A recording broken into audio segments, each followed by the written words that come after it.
Nakitaan ng ilang depekto ang pagkagagawa sa bagong Philippine Film Heritage Building sa Intramuros, Maynila na itinayo ng kumpanya ng pamilya Diskaya. Yan ay matapos na ring inspeksyonin ng Malacanang ang gusali kasama ang mga mamamahayag. Ilan sa mga nabistong problema sa gusali ay ang hindi maayos at hindi magandang alulod sa mismong entrance, maliit na elevator na may kalat-kalat na pandikit at pintura. Mayroon ding kwarto sa lugar na hindi nilagyan ng tiles, kundi semento lamang na pininturahan. Maging ang drainage system sa palikuran ng gusali ay barado at mahirap ding buksan ang mga emergency exit doors. Bukod dyan, hindi rin na i-turn over sa tamang panahon ang proyekto. Nabatid na halos 108 milyong piso ang kontrata ng proyekto at dapat ay na-turn over na ngayong araw, September 4, 2025, pero hindi pa ito tapos. Sa ngayon, pinaiimbestigahan na ito ng Malacanang, pero una na rin napag-alaman na ang kontratista ng proyekto ay ang ipina-blacklist na Great Pacific Builders and General Contractor Incorporated at sa ilalim ito ng DPWH sa pamumuno ni dating DPWH Secretary Manuel Bunoan. Ayon naman kay Palace Press Officer at Presidential Communications Office Undersecretary Attorney Claire Castro, binibigyan nila ng pagkakataon ang pamilya Diskaya para itama o ayusin ang mga dapat ayusin. Ilan sa mga nakitang depekto ng Malacanang sa kanilang ginawang konstruksyon ay yung ilang mga silid na hindi pa nalalagyan ng tiles. Ito rin elevator sa likuran ko na ayon kay Yussi Castro ay palpak doon sa itinakdang standard sa finishing ng elevator. May mga nadiskubre rin ang palasyo na mga palikuran, mga CR na may tagas ng tubig at hindi rin nagpa-flush o barado yung mga toilet. Dito naman sa ground floor, merong ginagawa na isang cinematic, isang theater facility. Pero as of the moment ay hindi pa rin tapos yung konstruksyon. Silipin natin. Kung makikita nyo sa aking likuran, andyan pa yung mga manggagawa, yung mga workers na pinupulido at tinatapos yung paggawa nitong cinematic na theater na ayon nga sa palasyo ay dapat ngayong araw yung deadline para matapos yung buong gusali pero hindi pa rin tapos.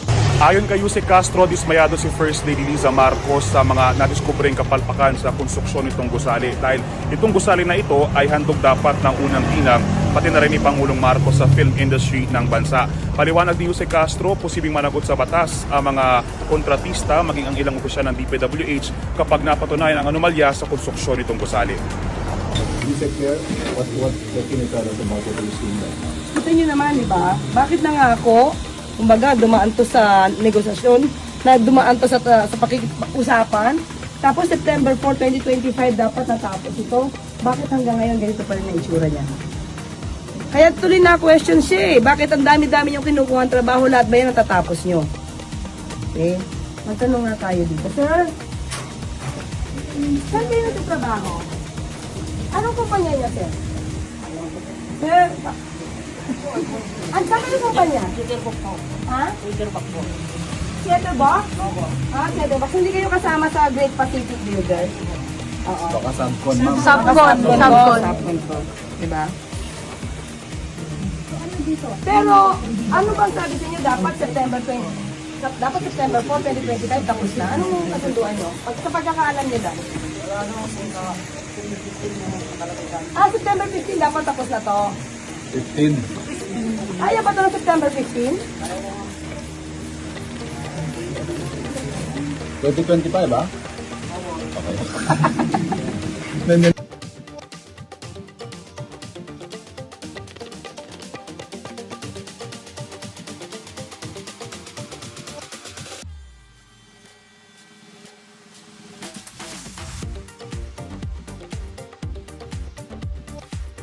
Ang isa pang nakikita dito ay malamang na yung ibang kinatawan ng DPWH ay nakikipagsa buwatan sa mga kontraktor. So, sabi nga natin, nabanggit ko kanina, nung dumalo dito si First Lady, kasama niya noon si Secretary Manny Bonoan. Hindi natin sinasabi na si Secretary Manny Bonoan dahil hindi naman siya nakapirma sa kontrata. But, may pagkakataon kasi na sila mismo din yung nagbigay ng kung sino mga taong pwedeng gumawa. So, yun, maaari may sabuatan ang bantauhan ng DPWH sa kontraktor. So you say, as we speak, may investigasyon na po sa substandard o subpar ng project? malamang umpisahan na dahil nakita po natin kung gaano po ito nangyari at paano ito nangyari. At sabi nga natin, dapat September 4, 2025 ay tapos na at sila dapat ang nakikipag-usap sa atin sa gobyerno, sa DPWH, kung sino nagpagawa nito, bakit hindi agad natapos. Mabibigyan pa po ba ng chance ng contractor itama yung whatever shortcomings dito sa project? Hindi po natin masasagot ngayon yan. Tignan po natin kung ano kanilang unang gagawin. Dahil sila dapat ang unang mag-reach out sa DPWH, sa Pangulo, at kung sino man yung dapat nila makausap patungkol dito para malaman natin ano ba ang nangyari. So, Yusek, as we speak, wala pang effort from the Discayers to... Sa ngayon, yes, wala pa tayo natatanggap. Pero may formal notification na po ba yung DPWH or at least yung opisina ninyo sa kumpanya? Hindi ko masasagot ngayon dahil dapat ngayon yung turnover. So pero since wala nga sila, ito nakita nyo kung gaano ba, ang layo pa sa katotohanan itong proyektong ito. So sila dapat ang magsabi bakit medyo na-delay. Bakit ganito yung itsura? Bakit parang hindi maganda? Below standard yung nakikita namin pagkakagawa dito sa building. Paano po natin i-describe yung naging reaction ni na FN and BBM galing? Kasi Una ko nakita talaga na reaction ay si First Lady. Unang-una, sabi niya, pakiramdam niya is, tayo pa ba na nasa gobyerno, magbibigay lang sana ng isang regalo sa film industry. Siya pang naloko. Hindi ba? So, mas masakit yon.